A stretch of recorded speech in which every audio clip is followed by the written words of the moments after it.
Hai semuanya, masih di pembahasan yang sama, yaitu gagal nalar. Kalau kita tahu di Taman Eden itu kegagalan nalar pertama manusia, lahir bukan karena ketidaktahuan, melainkan karena sebuah pilihan.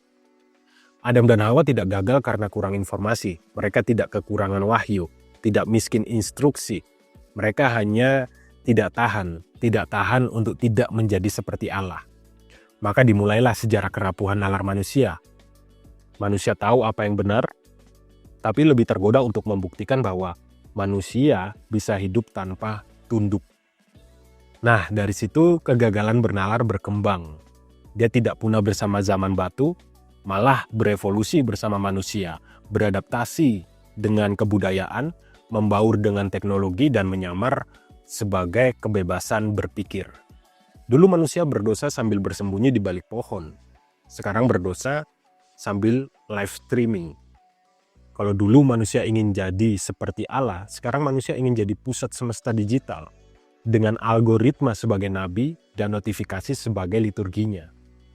Dan yang tragis bukanlah fakta kalau manusia itu sering gagal nalar ya, tapi kegagalan itu telah menjadi budaya.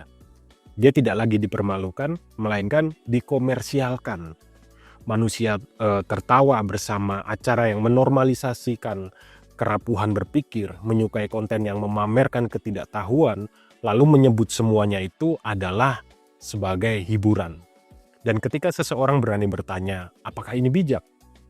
Malah dia dituduh terlalu serius, terlalu kaku, atau lebih parah lagi, kurang gaul.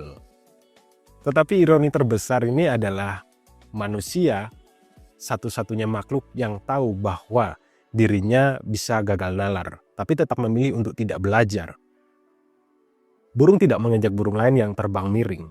Ikan tidak menciptakan arus buatan untuk pamer renang cepat.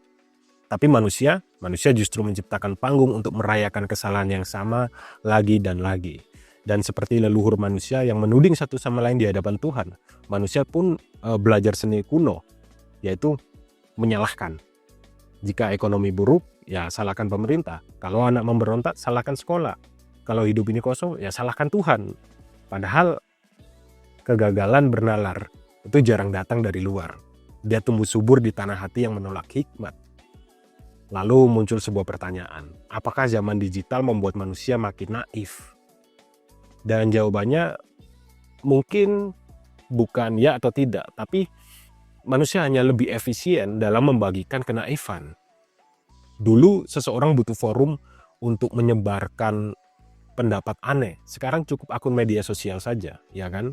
Dulu manusia malu mengumbar ketidaktahuan. Sekarang manusia bangga karena mendapatkan like, mendapatkan komen. Tetapi di balik semua ini ada kerinduan yang lebih dalam sebenarnya, yaitu manusia sebenarnya haus makna. Jadi kenaifan yang dirayakan hari ini seringkali adalah bentuk kegelisahan yang tidak tersalurkan, jeritan jiwa yang rindu arah, tapi terjebak dalam gema tawa. Maka ya tugas manusia bukan sekedar mencemooh, tapi memahami bahwa di balik setiap kegagalan bernalar ada manusia yang lupa bahwa dia berasal dari Allah dan dipanggil untuk kembali kepadanya. Oleh karena itu, kerapuhan nalar yang dulu membawa manusia keluar dari Taman Eden, sekarang mengantar manusia menjauh dari kebenaran sambil tertawa. Tapi hikmat sejati itu tidak pernah mati ya. Dia hanya menunggu ditemukan kembali. Bukan di layar gawai, tapi di hati yang mengakui, aku tidak tahu segalanya, tapi aku ingin mengenal Engkau, ya sumber segala pengertian.